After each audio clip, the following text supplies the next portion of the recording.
Is the little Godox AD100 flash bright enough to match the intense burning sun of Death Valley? Let's find out. Okay, we're in the desert where it's 150 degrees. So it feels like it. Normally when I come to bright, super bright stuff like this, I use my 600s because I'm competing with light that is just so insanely bright. You need a 600. But I was curious. I wanted to see, can I use only 100s? So this time I brought only 100s, AD100s, to do photo shoots out here in the super bright desert in the middle of summer where the sun is blinding. Let's see if these things are bright enough to use in the desert.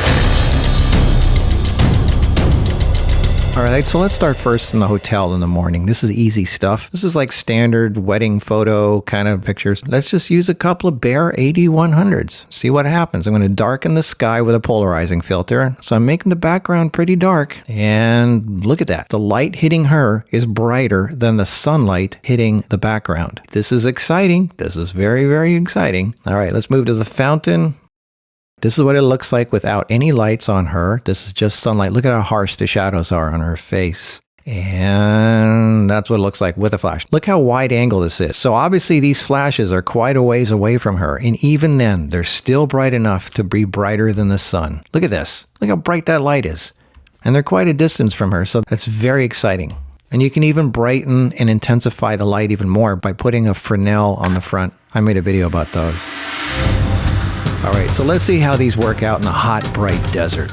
Okay, so let's start in this location. I'm going to do like a 70s jumpsuit kind of look. I'm going to put an edge light on her from the left and just use a hard light to focus a beam on her face and try to just fill in the shadows on her face, but not hit the outfit. So here we are without any light on her face whatsoever. She's totally in shade. So you can see how dark her face can be when it's shaded from the sun. And this is with the light. Look how bright that is. That is just as bright as the sunlight hitting the background, or even a little bit brighter. And I've got the edge light hitting her on the left side, and you can see it's pretty far away. I mean, it's obviously not, you don't see it in the picture. And it's really lighting up. Look at that edge light on the left. Look how bright that is. That's a little AD100, and it's quite a distance from her on the left, because I'm using a pretty wide angle lens here, which I'm using an A7R5, by the way, with the 35 1.4. So even these little tiny lights can throw something as bright or brighter than the sunlight on a bright day in the desert. So we're doing good here. We can do a nice fashion shoot out in the middle of the desert, and actually the background isn't really that dark. It's quite bright. It's way, way brighter. I think I'm at like 5 or 6 thousandths of a second with an ND filter and a polarizing filter. I really have a lot of stuff trying to darken down the background. So that tells you how dark this picture is. It's pretty bright out, and still the AD100 are overpowering the sun. That is just so cool.